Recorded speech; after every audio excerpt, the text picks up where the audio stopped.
El presidente de la República hizo presencia este fin de semana, estuvo acompañando a los organismos de rescate y la vicepresidenta de la República, Francia Márquez, hay que decirlo, también ha estado muy activa, llevando ayudas y acompañando a la población.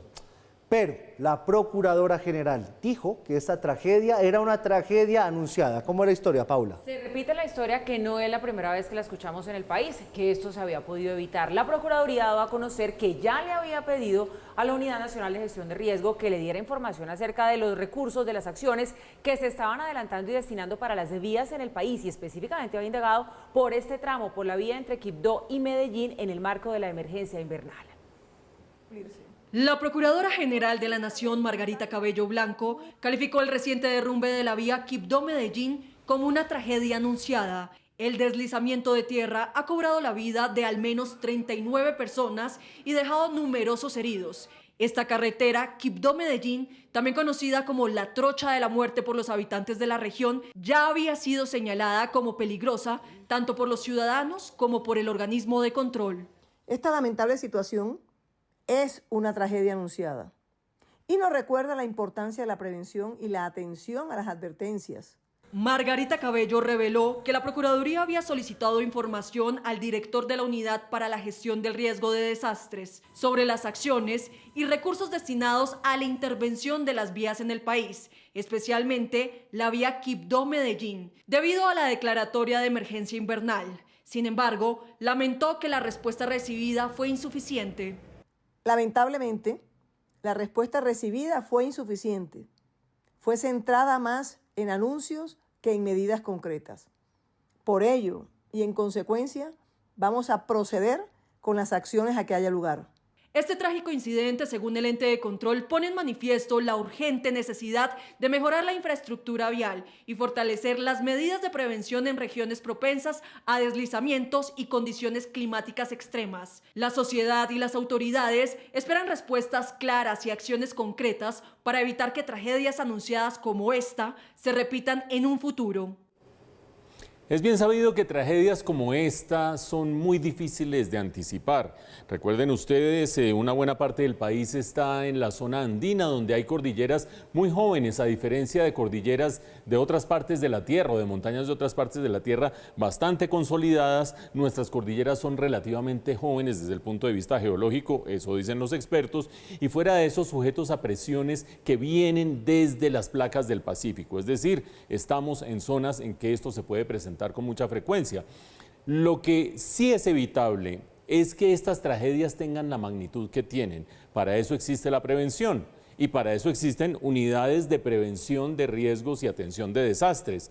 Y evidentemente todo lo que la gente piensa inmediatamente es, no, es que no se ha detectado el riesgo. U otras personas dicen, no, es que no hay plata.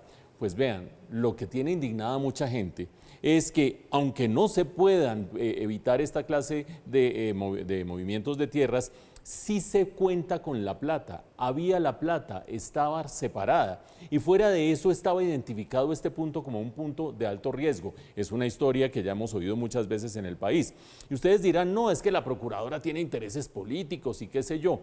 Pues busca uno la información que viene de la Unidad Nacional de Gestión de Riesgo y Prevención de Desastres y en el mes de octubre, justo antes de que la Procuraduría pidiera su informe, hay un comunicado que dice: por primera vez en su historia, la Unidad Nacional de Gestión de Riesgos y Prevención de Desastres destinará 1,7 billones de pesos, por primera vez en su historia, a atender las distintas necesidades relacionadas con el fenómeno del Niño, es decir, en ese caso, los cambios invernales que antecedían al fenómeno del Niño que estamos viviendo en este momento. De esos 1,7 billones, dice el mismo comunicado, 1,2 se destinarían a hacer actividades preventivas, identificar las zonas de riesgo en el país y destinar esas inversiones para atender esas zonas. El resto, los 500.000 millones restantes, para tratar de subsanar problemas ex post. Pues bien, resulta que identificado el riesgo, porque ya ustedes han oído incluso a la gobernadora diciendo que esta es la trocha de la muerte, diciendo que esta es la carretera donde más accidentes se presentan en el Chocó, mostrando las grandes diferencias que hay entre la carretera Medellín-Quibdó del lado de Antioquia frente a la gran deficiencia que hay cuando se pasa al lado del Chocó. Es muy difícil tener más evidencia acerca de del riesgo que se corría aquí. Con el pomposo anuncio de la unidad de riesgos, de prevención de riesgos, que dice que 1,7 billones y se le llena por primera vez en su historia, y resulta que días después la Procuraduría le pidió a la unidad, bueno, deme el plan de cuáles son las urgencias que va a atender, dónde están las obras prioritarias, etcétera, etcétera, y ahora, un año después, lo que termina diciendo, o varios meses después, lo que termina diciendo la Procuraduría es: el informe de la unidad es totalmente insustancial, no establece prioridades, no dice qué obras concretas, etcétera, etcétera. Eso indigna a la gente, que habiendo los recursos y sabiendo que existe el riesgo, no se hubiera hecho nada.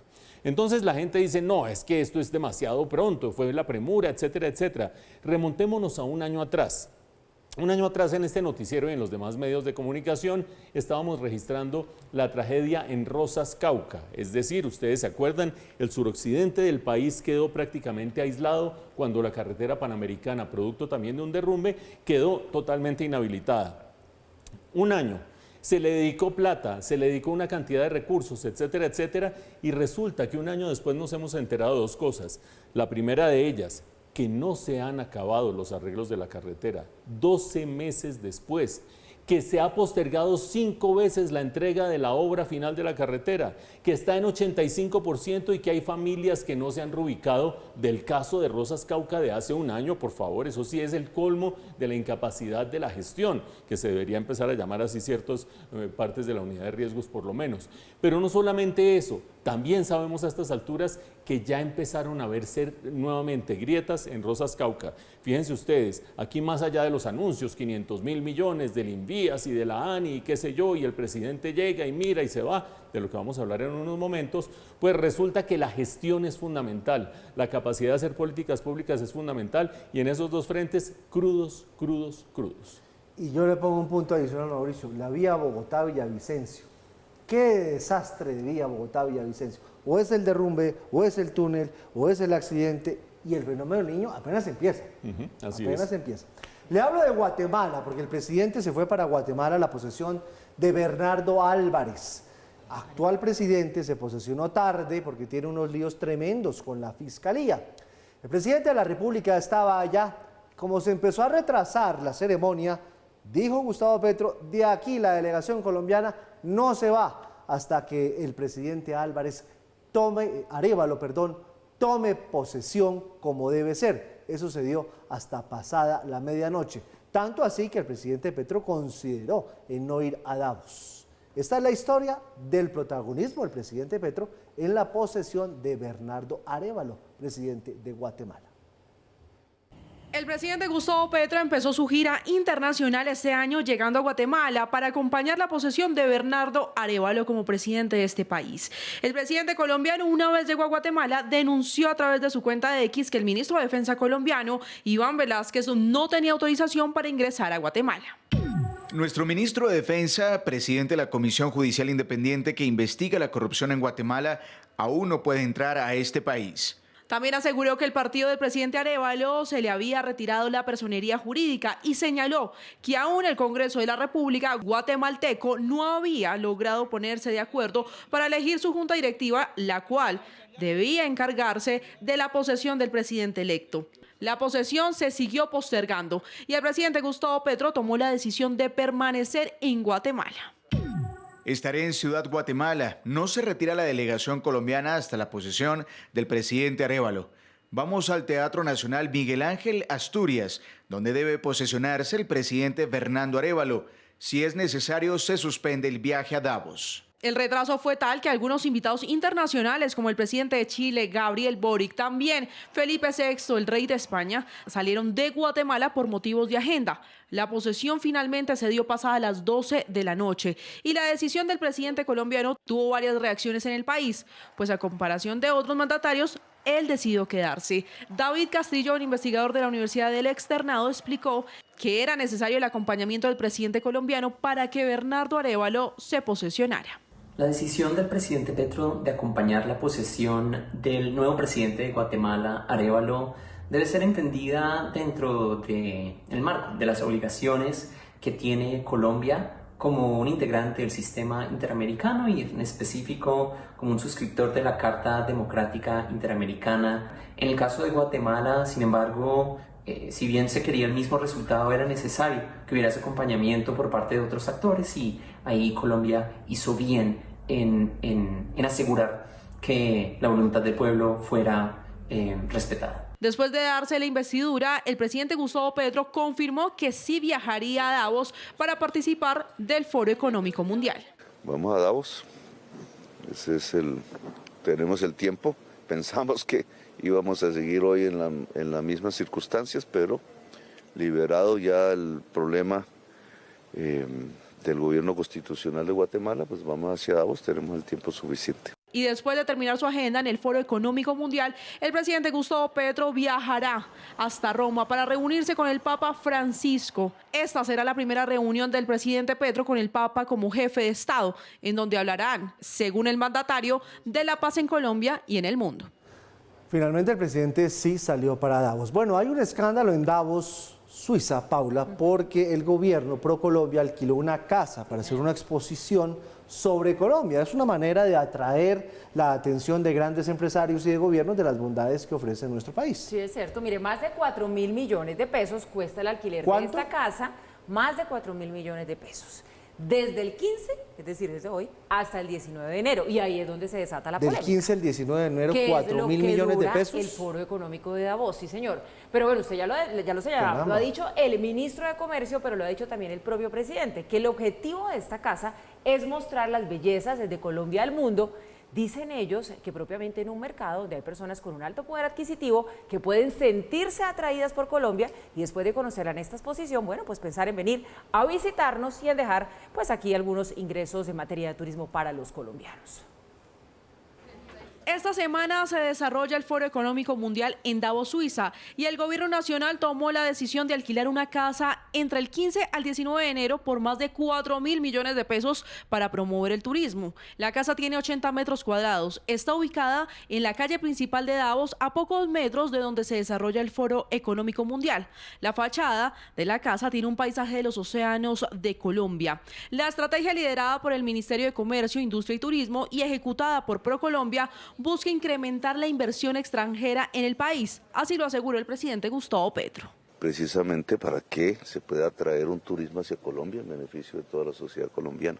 Es una inversión, igual que se pone un cartel en la publicidad, en las paradas de buses o del metro, o lo que hicimos en Abu Dhabi y en Dubái, con el edificio más alto, lo que hicimos en Wall Street, y así en todos los lugares donde pueda acudir una gran cantidad de oyentes, de televidentes y de transeúntes a ver la belleza de Colombia para convertirlo en turismo. Entre las actividades que se desarrollarán al interior de la Casa Colombia está la exhibición de una pareja de baile de salsa, de Ensálzate, el mejor barista del país, Diego Campos, y también la realización de reuniones y espacios de relacionamiento entre el gobierno nacional y empresas con potencial de inversión o reinversión en Colombia. Pero además el gobierno contrató un Jeep Willys, el cual publicó el presidente Gustavo Petro. Este vehículo también recorre la calle principal en Davos.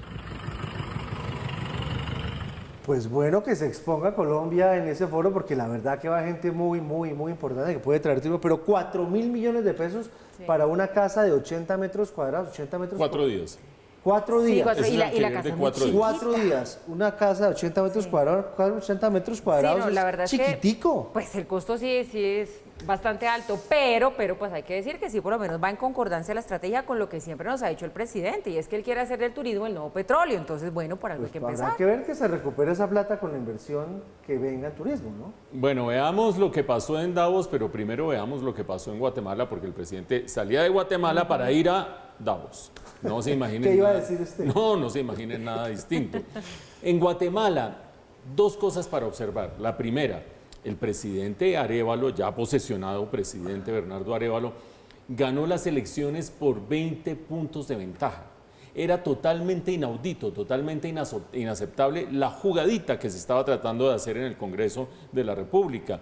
Una jugadita según la cual los partidos de oposición estaban tratando de tener las mayorías para no posesionar al presidente que había ganado por 20 puntos de ventaja. Digamos que allí la defensa de las instituciones democráticas, la defensa de los resultados democráticos ameritaba toda la presencia y todo el respaldo de la comunidad internacional. Ahora bien, una exageración los que dicen que gracias a Gustavo Petro se posesionó Bernardo Arévalo. Otros hacen el chiste malo que cuando el presidente Petro dijo, pues aquí me quedo hasta que no lo posesionen, dijeron no, más bien lo posesionamos. Pero tampoco era la cosa por allí. Es cierto que la comunidad internacional estaba respaldando plenamente el que se posesionara el presidente Arévalo y se posesionó. Acuérdense ustedes que es el primer presidente de signo y de tendencia más o menos progresista, afín por supuesto al gobierno colombiano, que hay desde los años 80, desde el regreso de la democracia a Guatemala, que ha tenido problemas de corrupción, problemas judiciales. Había misiones de las Naciones Unidas especiales para Guatemala en temas de corrupción, en temas de impunidad, y de hecho nuestro actual ministro de la Defensa dirigió durante un poco más de 4 años la misión especial de Naciones Unidas contra la impunidad, hasta que las instituciones guatemaltecas dijeron de aquí se van. Bueno, pues esa dificultad de rendirle cuentas a la democracia y a la comunidad internacional es la que está tratando de voltear Bernardo Arévalo y es la que están tratando de respaldar la comunidad internacional. Vuela entonces el presidente finalmente a Davos. Y allí viene la polémica por esta casa, que me parece que es también una exageración y una injustificación. Cuando salió la noticia al final de la mañana de hoy, que no, que la casa para el presidente Petro, para que se hospede, que vale un dineral. No es la casa para el presidente Petro, no es para que se hospede, no es para que se quede, no es para Verónica Alcocer, que hasta hubo gente que llegó a decirlo. No, esta es una casa efectivamente para hacerle publicidad a el turismo y la inversión en Colombia. Lo que mucha gente se pregunta es, no solamente si el costo es excesivo, 4.000 millones de pesos por 4 días, es decir, a razón de 1.000 millones de pesos el día, ese señor que está ahí se está gastando un pedacito de esos 1.000 millones de pesos del día de hoy, y no solo el precio, si es excesivo, sino además de eso, si tiene sentido en un foro como Davos. Davos no es un foro de turismo, Davos no es un foro especializado en atracción de inversiones. Davos es un centro donde se reúnen los grandes personas de la política pública, del capital, de las inversiones, pero no a discutir ni a ver una feria de inversiones, a ver en qué país invierto, a discutir los grandes temas del mundo. Y allí aparece un tema que es clave para Colombia, porque el tema de este año es la confianza. Y la confianza en un entorno en el que desde Estados Unidos, pasando por Europa, pasando por Oriente, llegando a Colombia, llegando a América del Sur, la desconfianza se está generando a punta de polarización, a punta de odio, a punto de generación de tensiones ideológicas. Creo yo que el gobierno también debería reflexionar, pues ya se invirtió en esa casa y creo que su efecto va a ser más bien reducido. Creo yo que el gobierno de Colombia debería, además de llevar su discurso, el presidente Petro es inteligente y puede captar algunas de esas ideas del inmenso daño que le hace la polarización y esa necesidad de andar dividiendo y andar generando odios, como por ejemplo cuando dice que el capitalismo es un horror, etcétera, etcétera, y más bien saber que para atraer inversiones hay que hacer un clima de inversión que sea propicio en el caso del país. Vamos a ver qué resulta después de esta semana de Davos que estaremos informando aquí en el noticiero.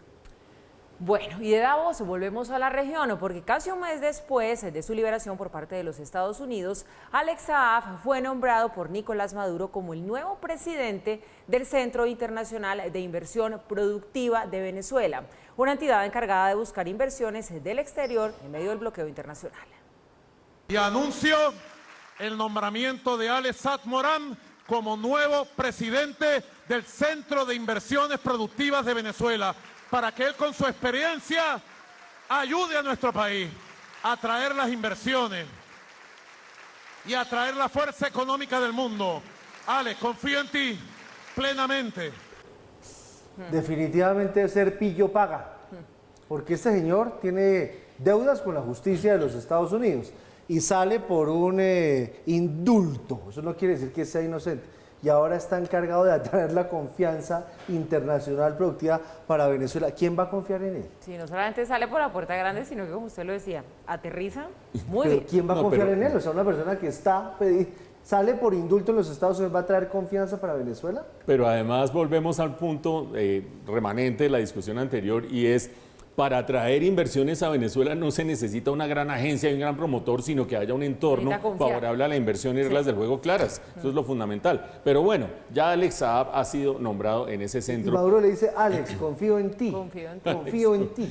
Sintonizado con la confianza, que es el tema de este año y el tema confío en ti. Bueno, pero el tema de que Maduro le diga confío en ti tiene una doble lectura.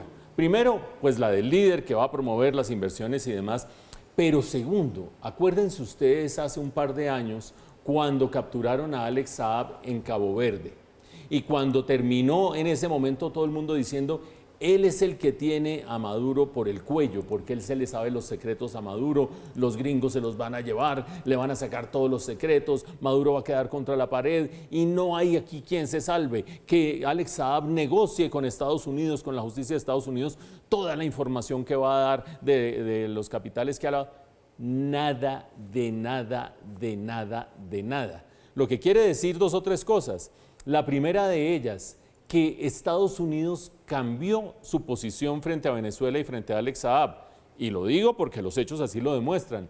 El Estados Unidos que llamó en extradición a Alex Saab era un Estados Unidos que quería, por la vía del garrote, lograr los cambios políticos en Venezuela hacia una mayor democracia. Lo hemos dicho en el noticiero, bajo la administración Biden se ha preferido optar por la vía de la zanahoria, levantar sanciones, hacer negociaciones, intercambio de prisioneros, etcétera, etcétera, y no seguir con la vía de las sanciones y con la vía de poner contra la pared a Nicolás Maduro. Primer viraje.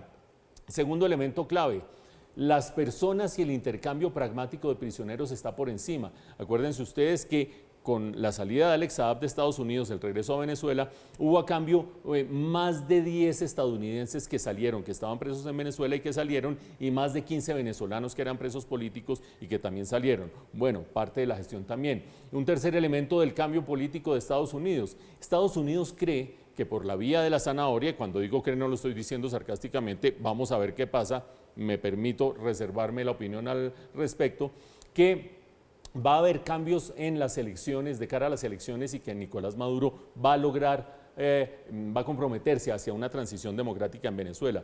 Lo dudo profundamente, lo dudo casi que al 100%, pero cada cual tendrá su opinión al respecto. Pero hay una dimensión adicional que ha cambiado en los últimos meses, y es la que tiene que ver con el petróleo. Desde el momento en que Alex Saab fue capturado por allá en Cabo Verde hasta el día de hoy, se han generado dos guerras terribles. Una guerra, que es la guerra de Rusia y Ucrania, que empezó a mostrarle las dificultades a Europa de depender solamente del petróleo de Rusia, y cómo no tener suficientes proveedores era un gran problema. Estados Unidos toma nota y aprende que tener pocos proveedores, a pesar de que Estados Unidos es hoy en día uno de los 3 mayores productores de petróleo del mundo, necesita también petróleo, tomó nota de esa circunstancia. El conflicto entre Israel y Hamas también, que mantiene allí la posibilidad de expandirse al vecindario y afectar el mercado petrolero. Estados Unidos dice: yo me voy por la praxis, si yo negocio con Maduro y logro ahí hacer algo, te quedo en buenas relaciones con el país que tiene la mayor cantidad de reservas petroleras, no de Sudamérica, no del hemisferio, de todo el mundo. Esos virajes geopolíticos de la praxis de la política internacional son los que hacen que Alex Saab, otrora la persona que iba a sacar a Maduro con sus declaraciones, hoy le agradece, y el presidente Maduro le dice: confío en ti. Pues razones tendrá, porque ahí lo tiene. La confianza. Bien, seguimos. Alistan movilización contra las reformas sociales del gobierno. Las marchas se realizarían solamente en Bogotá, se concentrarían en la Plaza de Bolívar y estarían previstas para el 16 de febrero. Estamos hablando del día en el que se reactivan las sesiones ordinarias en el Congreso. Líderes políticos y grupos cívicos están organizando una gran movilización en la Plaza de Bolívar para expresar su inconformidad con las reformas sociales del gobierno de Gustavo Petro. Se tiene previsto que sea el 16 de febrero, día en el que los congresistas reinician su actividad legislativa. El 16 de febrero queremos ir a Bogotá, todos los grupos cívicos a los que pertenecemos, la Mesa Nacional por la Libertad, el Foro Colombia Libre, lo que son sus reformas, la reforma a la salud, la reforma laboral y la reforma pensional. Nadie en este país quiere que se saquen adelante. Y en el Congreso es donde se discuten estas reformas. Yo creo que hay que expresar la inconformidad ciudadana. De hecho, ya se expresó el 29 de octubre en los resultados electorales, se ha expresado en los parapetos de los estadios y de las plazas públicas, y creo que ese ejercicio de protesta ciudadana es democrático y es legítimo. No obstante, desde el petrismo han criticado la convocatoria a esta movilización en Bogotá porque Carlos Alonso Lucio ha insistido en que el Congreso avance en las denuncias por presunta financiación irregular en la campaña presidencial. Incluso el presidente Gustavo Petro se pronunció. Siempre ante hechos de ruptura institucional de la extrema derecha, máxima movilización popular. Por el cambio, por la paz y por la esperanza, no volvemos al pasado. Con tranquilidad, Colombia será mucho más democrática y justa. Eso es juicio político, que es exactamente lo contrario del golpe de Estado. Es una salida absolutamente institucional. Y eso es, digamos, lo que ha provocado la polémica. Las marchas, yo creo que las marchas son un derecho constitucional ciudadano. Las marchas han sido absolutamente pacíficas. La movilización también buscaría enviar un mensaje para que se respete la institucionalidad y la separación de poderes en el país. La directora del Departamento de Prosperidad Social, Laura Saravia, se reunió hoy con los presidentes de los principales grupos financieros y económicos del país. La directora del DPS hizo un llamado a combatir el gota a gota y generar condiciones para impulsar las economías populares. Al encuentro asistieron representantes de Davivienda, Grupo Bolívar, Asobancaria, BBVA, de Bancolombia, del Grupo Sura, del Grupo Aval, de Colpensiones, del Grupo Empresarial Colpatria, de New Bank y de Scotiabank. Y hablamos de un tema que toca el bolsillo y tiene que ver con las cesantías. Paula, porque el año pasado mucha gente sacó las cesantías, algunos porque querían invertir en remodelar la casa, otros porque no tenían trabajo, otros para pagar el estudio. El hecho fue que sacaron casi una reforma tributaria, 8 billones de pesos de las cesantías. ¿Eso es indicación de qué? Pues mire, ya lo vamos a analizar, pero las cifras sí son muy distintas, porque de enero a octubre del año pasado se dio un incremento de ese retiro de cesantías del 16% si se compara con el mismo periodo del 2022. Dicen que la pérdida del empleo de las personas para cubrir esas necesidades fue una de las mayores razones. Algo hay por allí también de compra de vivienda. Los trabajadores colombianos afiliados a los fondos privados de pensiones y cesantías aumentaron los retiros de sus ahorros el año anterior. Con los datos registrados hasta el mes de octubre, superan en más de 600.000 millones de pesos los que se hicieron en todo el 2022. De acuerdo con la Superintendencia Financiera, en los 10 primeros meses del año anterior se retiraron 8,5 billones de pesos, de un total consignado de 11,8 billones. La principal causa que se reporta por parte de quienes solicitaron su dinero es la terminación del contrato laboral, según reporta la prensa. El tema del empleo ha sido uno de los factores más impactados dado el crecimiento bajo que tuvo Colombia en el año 2023, como también la inflación. De hecho, parte importante de esos recursos se retiran los primeros meses de cada año, porque quien pierde su trabajo busca dinero para subsistir mientras consigue uno nuevo. Por ese rubro se retiraron más de 2,9 billones de pesos, la misma suma que todo lo que se retiró en 2022. El segundo motivo por lo cual los colombianos solicitan sus cesantías fue para mejoras locativas y liberación de viviendas, y en tercer lugar está la compra de vivienda. En total se retiraron 2,6 billones de pesos para reparación de viviendas y 2,1 para compra. En los años con dificultades, las personas tienen en las cesantías una opción importante y los trabajadores deben presentar los soportes que verifiquen por qué sacan sus ahorros. El retiro masivo que se ha dado a nivel general sobre las cesantías de los trabajadores en Colombia prácticamente se ve reflejado en varios fenómenos. El primero es que, como evidentemente el año 2023 económicamente fue una situación difícil de poco crecimiento para el país, Los hogares colombianos están resentidos de esta situación y por supuesto optan por buscar cualquier recurso financiero que tengan disponible para sus necesidades personales. Las empresas están obligadas a pagar a sus trabajadores formales las cesantías que corresponden a un mes de salario por cada año de servicio prestado y les consignan los intereses. Por eso el mes de enero se recibe un pago mayor. Esas cesantías no van directamente al trabajador, sino al fondo al cual están vinculados, y es de allí donde se retiran cuando hay causa como la terminación del contrato, la compra de vivienda, educación, reparación locativa o para financiar la educación superior de los hijos o personas dependientes. A la cesantía tienen derecho los trabajadores dependientes con contrato laboral vigente. No la tienen las personas con contrato de prestación de servicios, los independientes o con salario integral, pero pueden ahorrar de manera voluntaria en el esquema de ahorro de cesantías. Mauro, usted que es el economista, ¿esto qué quiere decir? ¿Esto qué quiere decir? ¿Que les asusta una posible recesión? ¿Que les asusta un 2024 con un crecimiento de 1.8 que es bajito? ¿Que les asusta el ambiente político? ¿O que quieren hacerle reformas a la casa? ¿Quién sabe? Pero ¿sabe qué? Yo tengo una pregunta Mucha adicional. Si el desempleo es la mayor razón por la cual la gente está retirando tanto las cesantías, entonces ¿por qué la cifra de desempleo ha bajado? Una cosa no me parece que no es coherente con la otra. Porque no ha bajado. Pero el DANE dice que sí. Sí, pero... El DANE dice que sí. Está buena. Mejor dicho, lo escuchamos. No, pero ojo a lo siguiente. Dos aspectos fundamentales en esta discusión.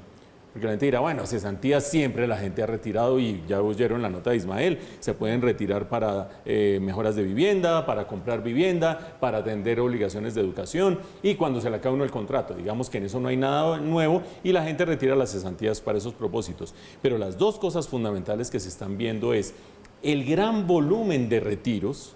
La nota de Ismael arrancaba diciendo, en octubre ya se había superado todo lo del año 2022.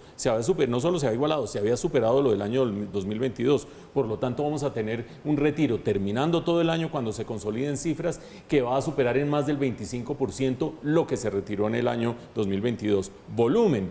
Y lo segundo, las causas. Y ahí es donde viene la discusión que estábamos planteando en la mesa. Lo que dicen las cifras de las autoridades es que la principal causa fue terminación de contrato laboral. 34% de los retiros. No suele ser esa la principal causa y menos cuando veníamos después de toda esa expansión de la pospandemia. La segunda causa, mejoras de la vivienda. Tercera causa, la compra de vivienda. Pero ¿por qué? Y ahí viene la pregunta de Paula, esa primera causa, terminación de contrato laboral. ¿No decíamos que estábamos en el menor desempleo de no sé cuánto tiempo? Aquí hay una discusión que es un poquito técnica, pero con la cual uno, si se vara en un puente aéreo o se vara en una sala de espera, descresta a los demás. Ojo a lo siguiente, las cifras que suelen salir de desempleo no distinguen el desempleo de febrero con el desempleo de diciembre. En diciembre y a final de año la economía se calienta mucho más, hay más actividad productiva, hay una cantidad de empleo que después en enero y febrero se suelta. El empleo es estacional, sigue la estación de la dinámica de la economía. Por lo tanto, las cifras que suelen dar los periódicos están contaminadas por ese fenómeno estacional. Lo que uno tiene que hacer es desestacionalizar, lo que lo hacen las personas con técnicas estadísticas. Cuando se desestacionalizan las cifras, agosto fue el mes de menor desempleo, 9,4%. De ahí para adelante, deterioro. Septiembre, 9,7%, subió 3 décimas. Octubre, 10%, subió 3 décimas más. Noviembre, 10,7%. Llevamos 3 meses consecutivos de aumento del desempleo cuando se desestacionalizan las cifras. ¿Por qué? Es porque la economía el año pasado creció 1%, porque se está desinflando la economía y esta situación lamentablemente va a empeorar. ¿Hasta cuándo? Quizás hasta segundo o tercer trimestre de este año, pero las cifras de desempleo se van a seguir deteriorando. A eso tenemos que acostumbrarnos y eso explica en gran medida este fenómeno del retiro masivo de cesantías por terminación de contrato laboral.